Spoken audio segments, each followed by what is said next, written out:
नमस्कार, next 9 news देख रहे हैं आप। मैं हूं आपके साथ धनुष दीक्षित।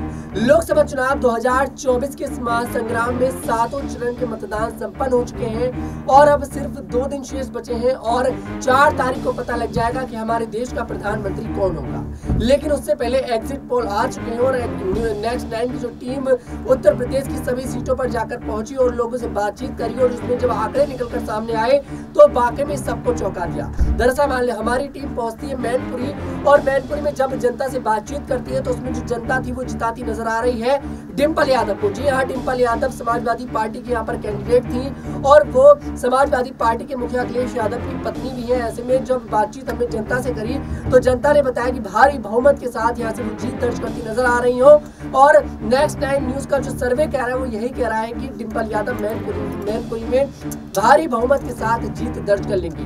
कुछ सवाल इसमें होंगे। हमारे साथ स्टूडियो में मौजूद है माही। बहुत बहुत स्वागत है आपका। सबसे पहले सवाल यही लेना चाहूंगा, डिंपल यादव को जिस तरह से मैनपुरी में उतारा गया, ये सवाल खड़े हो रहे थे समाजवादी पार्टी पर कि शायद डिंपल यादव जीत दर्ज ना कर पाए क्योंकि स्ट्रॉन्ग कैंडिडेट के रूप में उनको नहीं देखा जा रहा था। लेकिन एग्जिट पोल का जब सर्वे निकलकर सामने आया, हमारा एग्जिट पोल आया नेक्स्ट 9 न्यूज का, तब सबको चौंका दिया क्योंकि भारी बहुमत के साथ मैनपुरी में यहाँ पर डिंपल यादव जीत दर्ज करती हुई नजर आ रही है। क्या कहेंगे आप? जी बिल्कुल तनुज, जिस तरीके से आपने बताया, लेकिन मुझे ऐसा लगता है कि मैनपुरी कहीं ना कहीं सपा का गढ़ मानी जाती रही है और डिंपल यादव पिछली बार भी चुनाव जीती थी तो इस बार यही कांटे की टक्कर देखकर बीजेपी ने जयवीर सिंह ठाकुर को मैदान में उतारा। लेकिन बीजेपी कहीं ना कहीं वो उतारने के बाद पछताती हुई नजर आई। मुझे लग रहा था कि बीजेपी इस बार हो सकता है अपर्णा यादव को वहां से मैदान में उतारे जिससे कांटे की टक्कर देखने को मिलती। यादव परिवार की 2 बहुएं और जनता को भी एक कंफ्यूजन की स्थिति रहती। एक तो भारतीय जनता पार्टी का पीछे से हाथ था, पीएम मोदी का चेहरा अपर्णा यादव के साथ जुड़ता और डिंपल यादव और अखिलेश यादव का गढ़ और डिंपल यादव पहले से सांसद वहाँ पे, तो देखिए किस तरीके का समीकरण बनता हुआ नजर आता। लेकिन बीजेपी ने कहीं ना कहीं जयवीर सिंह ठाकुर को मैदान में उतार कर मुझे लगता है बड़ी गलती की और उसी का खामियाजा देखने को मिल रहा है। जयवीर सिंह को आप यहाँ पर स्ट्रॉन्ग कैंडिडेट नहीं मानती है? मुझे ऐसा नहीं लगता। इस बार डिंपल यादव फिर वहाँ पर अपनी जीत हासिल करते हुए दिखाई दे रहे हैं। जी बिल्कुल। यहाँ पर देखिए, बात अगर 2019 की करी जाए तो मुलायम सिंह यादव जी ने 2019 में यहाँ से जीत दर्ज करी थी, लेकिन जब उनकी मृत्यु हो गई थी उसके बाद यहाँ पर उपचुनाव हुए तब डिंपल यादव ने भारी बहुमत के साथ जीत दर्ज करी थी। लेकिन जब मुलायम सिंह यादव जी ने चुनाव लड़ा था तब उन्हें टोटल वोट मिले थे 5,24,926 और वहीं 2014 से कंपेयर किया जाए तो 5,95,918 वोट उनको मिले थे। हालांकि 2019 में बीएसपी और समाजवादी पार्टी का गठबंधन था, उसके बावजूद भी यहाँ पर देखा जाए तो 2014 में ज्यादा वोट मुलायम सिंह यादव समाजवादी पार्टी मैनपुरी में लेती नजर आती है। तो ऐसे में जो गठबंधन यहाँ पर बीएसपी और समाजवादी पार्टी का नहीं हुआ है वो ठीक दिखाई दे रहा है आपके लिए?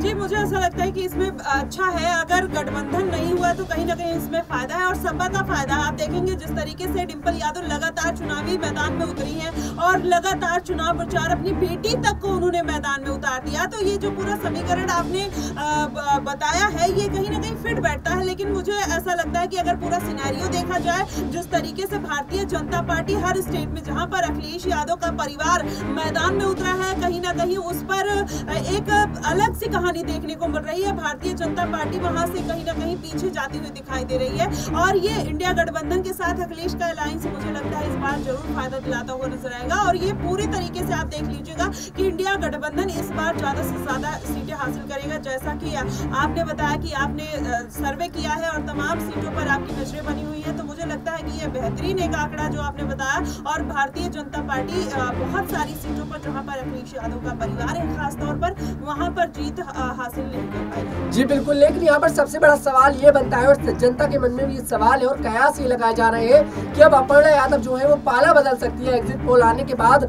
और अपर्णा यादव घर वापसी कर सकती है, बधाई देने के लिए डिंपल यादव को पहुंच सकती है। क्योंकि पहले जब खबरें निकलकर सामने आई थी तभी आई थी कि भारतीय जनता पार्टी मैनपुरी से अपर्णा यादव को चुनाव लड़वाना चाहती थी, लेकिन अपर्णा यादव ने मना कर दिया था। तो ऐसे में जो परिवार के अंदर प्यार है वो देखने को मिल रहा है। क्या अपर्णा यादव घर वापसी करेंगी अब?